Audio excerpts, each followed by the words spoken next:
রংপুরের কাউনিয়া পয়েন্টে তিস্তার পানি বিপদসীমার ওপর দিয়ে বইছে। এর মধ্যে প্লাবিত হয়েছে অনেক নিচু এলাকা।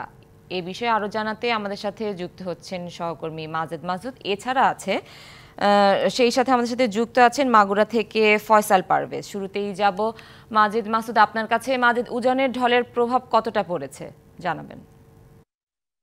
সুনন্দা, আসলে আমরা গতকাল দেখেছি সময়ের সাথে সাথে আবহাওয়া পূর্বাভাস কেন্দ্রের যেমন তাদের সতর্কীকরণ বার্তা পরিবর্তন হয়েছে, একই সাথে কিন্তু ক্রমেই তিস্তা ভয়ঙ্কর রূপ ধারণ করেছে। গতকাল মধ্যরাত পর্যন্ত তিস্তার পানি হু হু করে বেড়েছে, যা বিপদসীমা অতিক্রম করেছিল গতকাল মধ্যরাতে। এই মুহূর্তে আমি রয়েছি রংপুরের গঙ্গাচড়া উপজেলার শঙ্করদহ গ্রামে। এটি একটি আসলে সড়ক, যেটি আপনি ছবিতে দেখছেন, এইটি বালুরবাঁধ বা একটি সড়ক। এই সড়কের পাশেই যে বাড়িটি, সেই বাড়িটি কিন্তু আমরা দেখছি যে একেবারে তলিয়ে গেছে।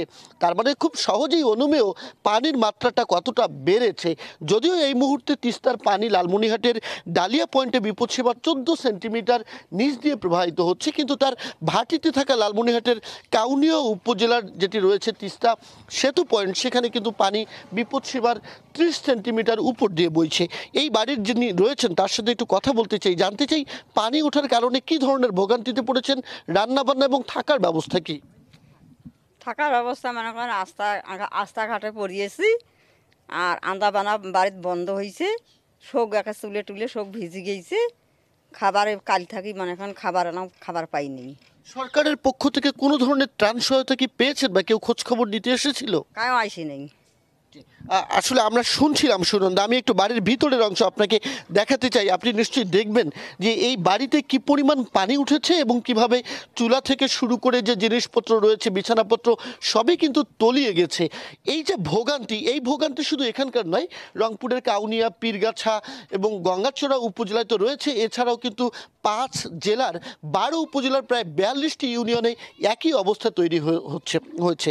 তো সেদিক থেকে আমরা বলতেই পারি যে ক্রমান্বয়ে তিস্তার পানি সহ অন্যান্য নদ নদীর পানি বাড়ছে, তবে স্থিতিশীল অবস্থায় ধরলার পানি রয়েছে।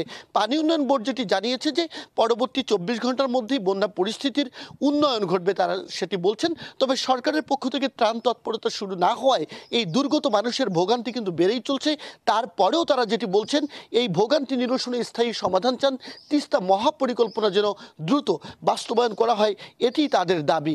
অন্যদিকে যদি ফসলের কথা বলি, ফসলের ক্ষতি যেমন হয়েছে, মানুষের ভোগান্তিও বেড়েছে। এই ভোগান্তি কতটা সময় থাকবে সেটি এখন দেখার অপেক্ষা। সুনন্দা। মাজেদ, ধন্যবাদ আপনাকে। এদিকে মাগুরার কচুন্দি ইউনিয়নের কচুন্দি বাজারে ভারী বৃষ্টিতে সুইচ গেট সেতু ভেঙে যাওয়ায় দুর্ভোগে পড়েছে কয়েক হাজার বাসিন্দা। এই বিষয়ে বিস্তারিত জানাতে আমাদের সাথে যুক্ত আছেন সহকর্মী ফয়সাল পারভেজ। পারভেজ, মোটামুটি কয়টি এলাকার সংযোগস্থল এই সেতু, কি পরিমাণ মানুষ ভোগান্তিতে পড়েছেন? সুনন্দা, আপনাকে ধন্যবাদ। আমি এখন আছি সেই কচুন্দি এলাকায়। এটি মাগুরা সদরের কচুন্দি ইউনিয়নের কচুন্দি বাজার এলাকা। আপনারা দেখতে পাচ্ছেন যে এই সেতুটি গত সপ্তাহের যে বৃষ্টিতে, সেই বৃষ্টিতে সেতু দিয়ে কিন্তু প্রতিদিন প্রায় 10,000 লোক যাতায়াত করে। সেই সাথে পাশেই 4টি শিক্ষা প্রতিষ্ঠান রয়েছে। সেই শিক্ষা প্রতিষ্ঠানে প্রায় হাজারো শিক্ষার্থী কিন্তু এই ছোট সেতু দিয়েই প্রতিদিন যাতায়াত করে, যার ফলে তারা দুর্ভোগে পড়েছে। প্রতিদিন ছোট ছোট দুর্ঘটনা কিন্তু ঘটছে এবং এখান থেকে যে পাশেই কিন্তু রয়েছে, এই সেতুর পাশে রয়েছে হাজারো শিক্ষক এই পথে পাশে নির্ভর। আমরা এই বিষয়ে একটু কথা বলবো। পাশে একটা মাধ্যমিক বিদ্যালয়ের সহকারী শিক্ষক, আসলে এই সেতু ধসে যাওয়ার ফলে কি ধরনের ভোগান্তি হচ্ছে আপনাদের? আমাদের এখানে 4-5টা প্রতিষ্ঠান আছে, শিক্ষা প্রতিষ্ঠান।